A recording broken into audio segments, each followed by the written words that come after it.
Meus irmãos e minhas irmãs, paz e bem. Nós estamos no tempo pascal, que é o tempo entre os tempos fortes do calendário litúrgico da igreja, aquele mais longo. Domingo passado, nós chegamos na segunda metade do tempo pascal e a liturgia do sexto domingo da Páscoa nos apresenta por primeira vez no discurso de Jesus o Espírito Santo, nos preparando para celebrar, depois de 2 domingos, depois da ascensão do Senhor, a solenidade de Pentecoste. E, neste domingo, nós escutamos na liturgia um discurso que no Evangelho de João é colocado antes da paixão, morte e ressurreição de Jesus, seguramente, mas devemos nos recordar sempre que os evangelhos são escritos depois da ascensão do Senhor. E busca dar uma resposta não somente para a história de Jesus, para que conheçamos a história de Jesus, mas uma resposta para uma comunidade sofrida, a comunidade do apóstolo João. Uma comunidade perseguida, uma comunidade que tinha tantos membros que eram martirizados, porque acreditavam, porque tinham fé no Senhor ressuscitado.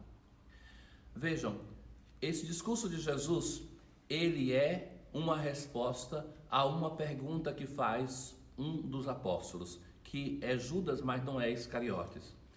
E no versículo anterior a este da liturgia de hoje, Judas faz a Jesus uma pergunta que é sobre a sua manifestação. Senhor, como se explica que tu te manifestarás a nós e não ao mundo? Que manifestação é esta? Israel esperava um Messias potente, um Messias que fosse glorioso neste mundo. Jesus não aceita esse discurso sobre o Messias, mas nos apóstolos fica sempre a esperança dessa manifestação, já que não é para todo mundo, que seja no mínimo para nós. E Judas fazendo essa pergunta, que também é o desejo dos outros apóstolos, e por que não dizer, da comunidade sofredora de João, porque esperavam uma manifestação deste Messias para resolver os seus problemas. Não é que também nós tantas vezes queremos um Deus assim? E Jesus dá essa resposta.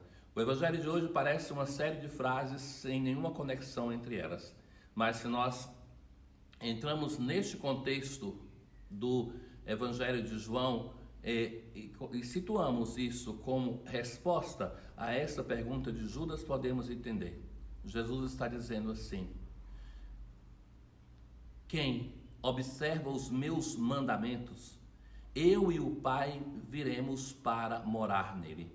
Ou seja, a grande manifestação do Messias não é uma onipotência neste mundo, mas é a proximidade conosco.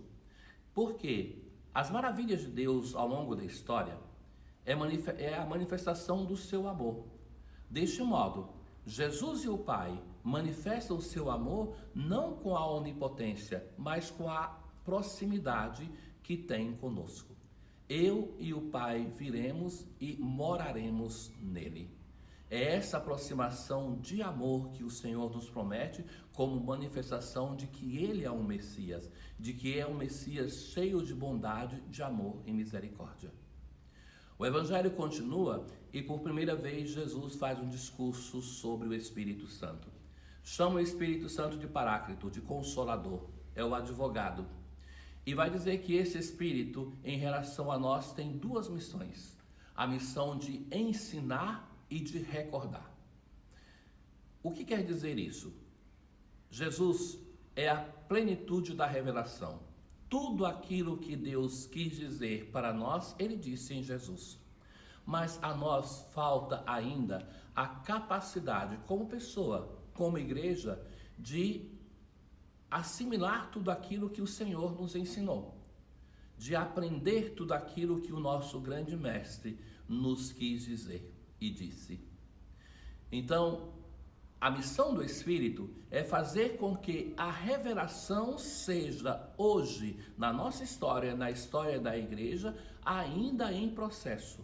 Nós precisamos ainda assimilar a acolher, a aprender aquilo que disse Jesus. Por isso a missão do Espírito de ensinar. Mas não só a de recordar também. Porque tantas vezes na nossa história pessoal, na nossa história de comunidade, nós nos perdemos, nós esquecemos aquilo que o Senhor nos diz e, sobretudo, nos focalizamos de recordar somente aquilo que é cômodo. O Espírito de Deus é aquilo que recorda aquilo que Jesus disse, não aquilo que nós queremos escutar. Ensinar e recordar. O Espírito é a memória da igreja, é a memória da santidade, por isso é santificador. Através do ensinar-nos e do recordar-nos, o Espírito de Deus produz a santidade em nós, a santidade na igreja.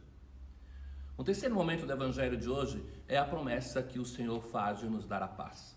Jesus viveu em um tempo da paz romana, um tempo que o Império Romano não tinha guerras, não tinha grandes convulsões sociais, mas que era uma paz feita com a injustiça, feita com a guerra, de dizer a um povo, você se submete e nós não te atacamos.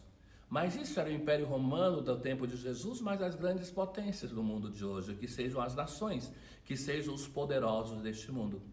Jesus, por isso, vai dizer, eu dou uma paz, mas não a paz como o mundo dá.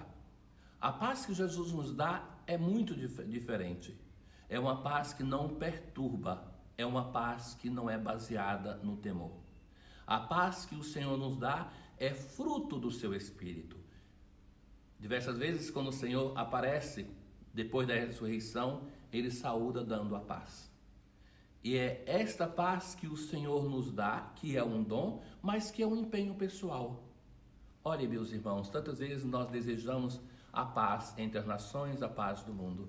Essa paz do mundo começa com a paz consigo mesmo, com a paz com as pessoas que estão na sua casa, com a paz com seus vizinhos, com seus parentes.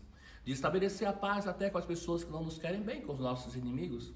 A paz é um dom de Deus, mas um empenho pessoal, uma determinação de trabalhar como instrumento da paz. Continuemos o nosso tempo pascal. Desejo ainda a vocês uma boa Páscoa da ressurreição, que seja um tempo cheio de paz, que possamos redescobrir a estrada da paz também para a nossa nação, o Brasil, e que nos preparemos para a festa do Espírito Santo, do Consolador, a festa litúrgica que nos recorda esta ação, este dom santificador do Senhor que nós recebemos através do sacramento da iniciação cristã. Para todos uma boa Páscoa da ressurreição. Paz.